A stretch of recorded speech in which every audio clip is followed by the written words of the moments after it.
Hi, I'm Susie Garden, and this is the Ageless and Awesome podcast. I'm an age-defying naturopath and clinical nutritionist, and I'm here to bust myths around women's health and aging so that you can be ageless and awesome in your 40s, 50s, and beyond.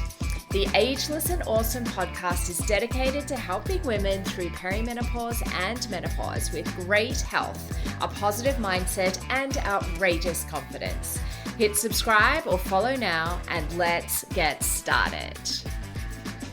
Hello, gorgeous one, and welcome to this week's episode of the Ageless and Awesome podcast. This is number 2 in my skin series, and this week, it's kind of a bit of a technical minefield, but I'm hopeful that I can make this as easy and interesting to understand as I can, because it really is important that we understand our bodies and what's going on with our hormones. And this week, I'm talking about something called the estrobolome.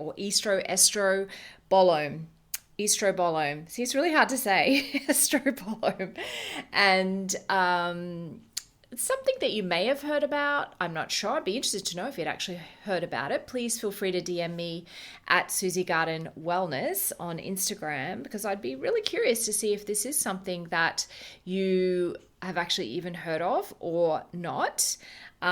Essentially, let's get straight into it. The estrobolome is a collection of bacteria in the gut that metabolizes and modulates the body's circulating estrogen. So that kind of makes sense when you think it's called the estrobolome.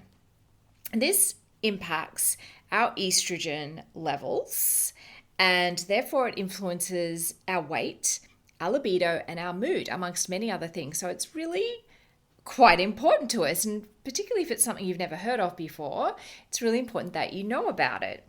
And you probably haven't heard about it before because it's actually a relatively new concept or discovery, along with a lot of the stuff that we have around microbiome research, is that we really have only been seeing good published data for a relatively short amount of time. So let's talk a little bit about the estrobolome.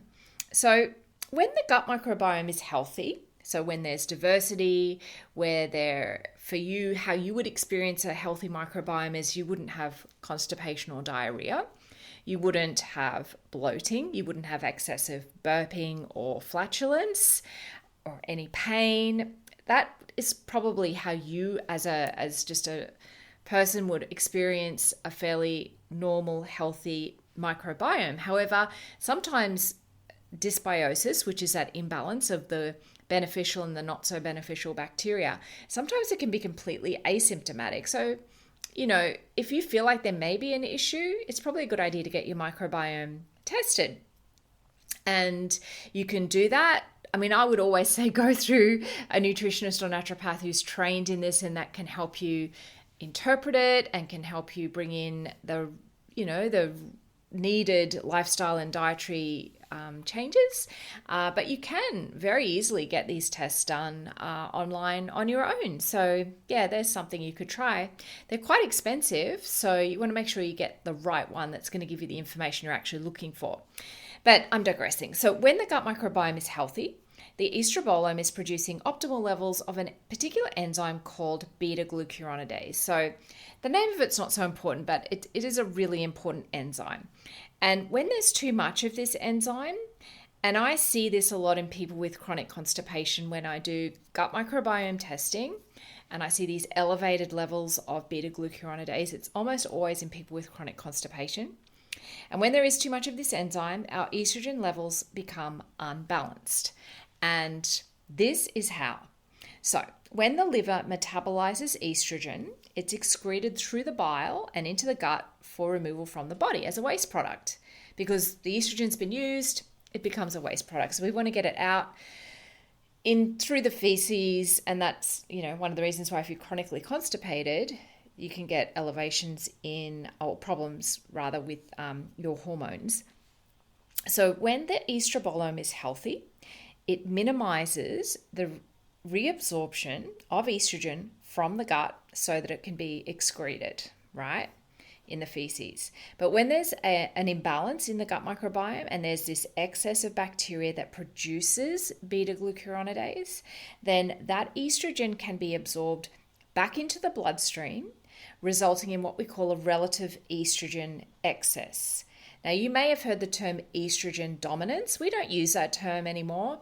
We call it relative estrogen excess. And if you've got this elevated beta-glucuronidase, if you're reabsorbing your estrogen because you're not getting your wastes out of the body pretty regularly, then this has been associated with things like PMS, with obesity, with estrogen-related cancers, specifically breast cancer and some prostate cancer. So yes, this impacts men as well.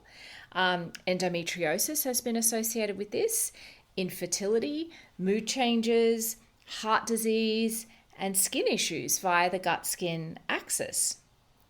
So research is ongoing in the skin microbiome and this gut-skin axis. However, this is what we know. So what we know is the skin microbiome. So again, microbiome is just a collection of microorganisms that lives on the skin. And we have this on our skin. We don't even know it's there, but I can assure you it is there. And if you do have skin issues, it's probably because there's a disruption in that microbiome. This is what influences that microbiome.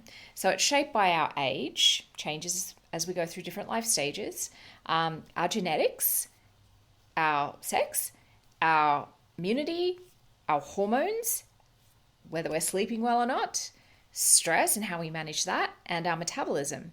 Plus, it's also influenced by our sun exposure, our hygiene, our beauty routines, and what you're putting on your skin, and of course, your nutrition.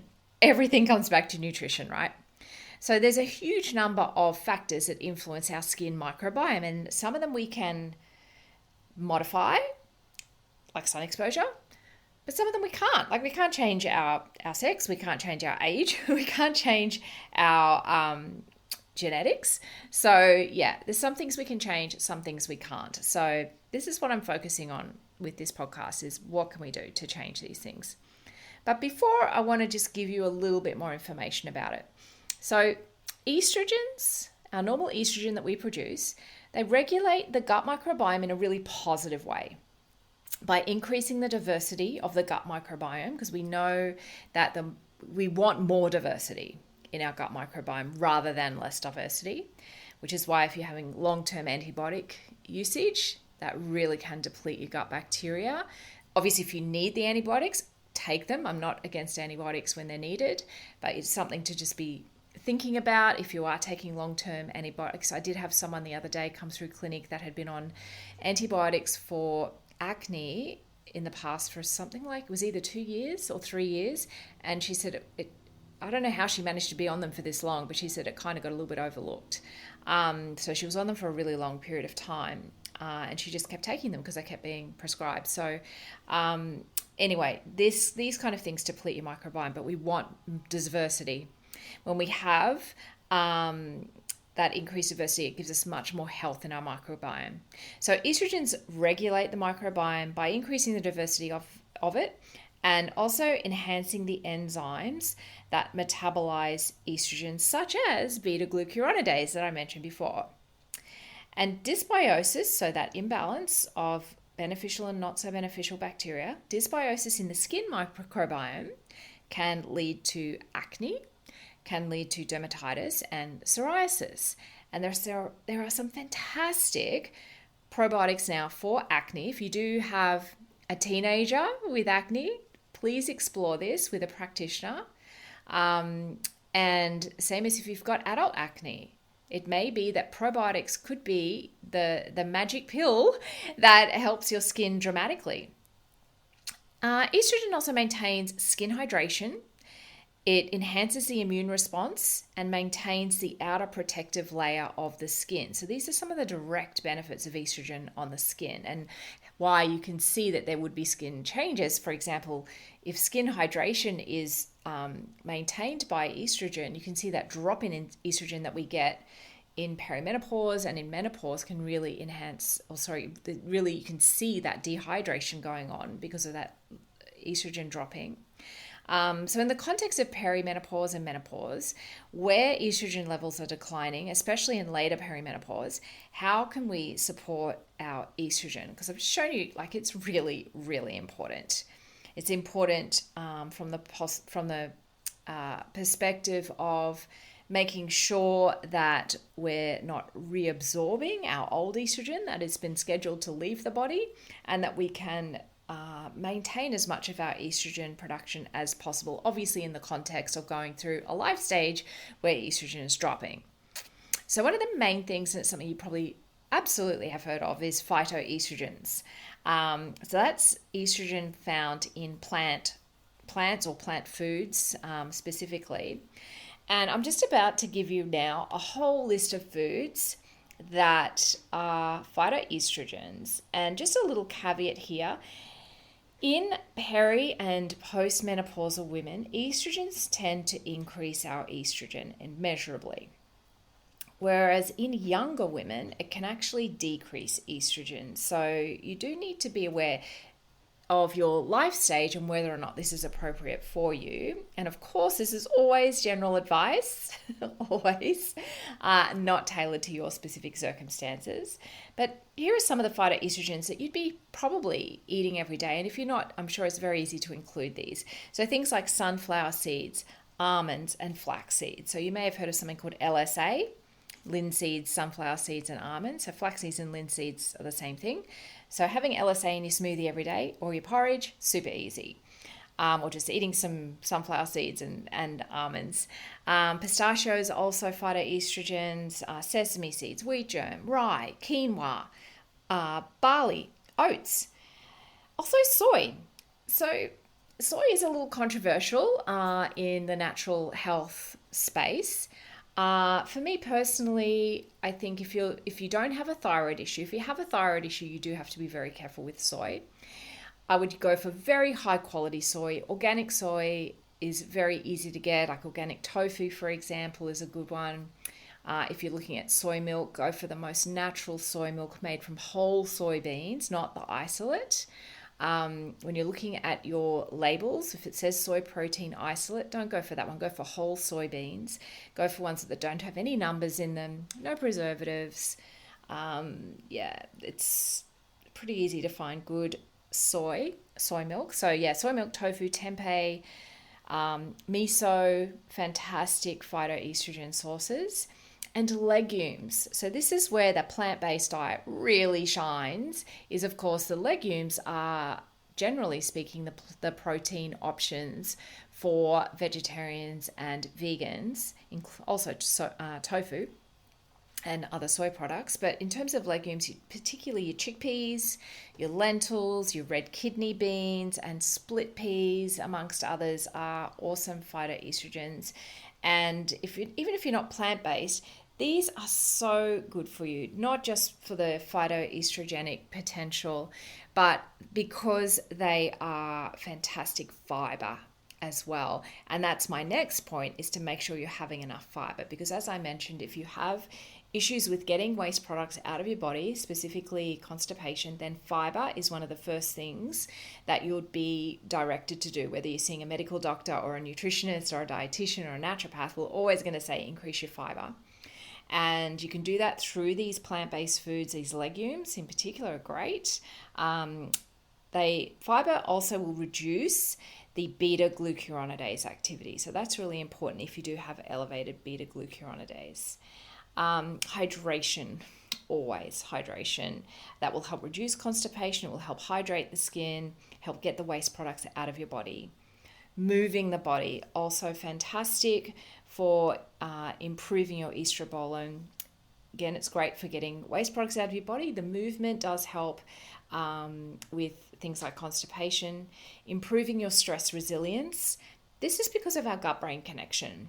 We know that if we are stressed, it is impacting our gut health. So building stress resilience through breathing, through movement, through meditation, through being in nature, all of these things will help. Also, making sure your sleep is good.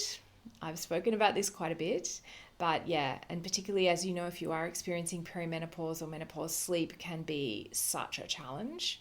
So go back through my catalog. I've got quite a number of podcasts on sleep and how to improve your sleep, and also maintaining a healthy body weight. This is key for so many reasons, but maintaining a healthy body weight will really improve your gut health. It improves your stress resilience. It improves your self-esteem. It improves your ability to move. It improves your gut health. So many things.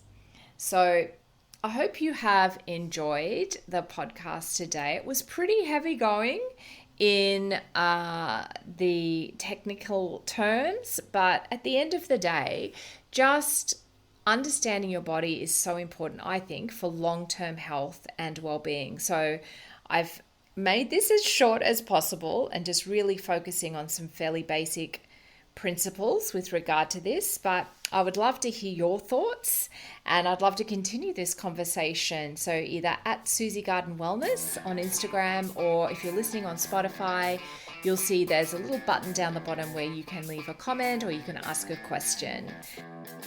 Thanks so much for joining me today on the Ageless and Awesome podcast. If you liked today's episode, please make sure you click the little plus button if you're on Apple Podcasts, or the follow button if you're on Spotify, so that you can get each new episode delivered to you every single week.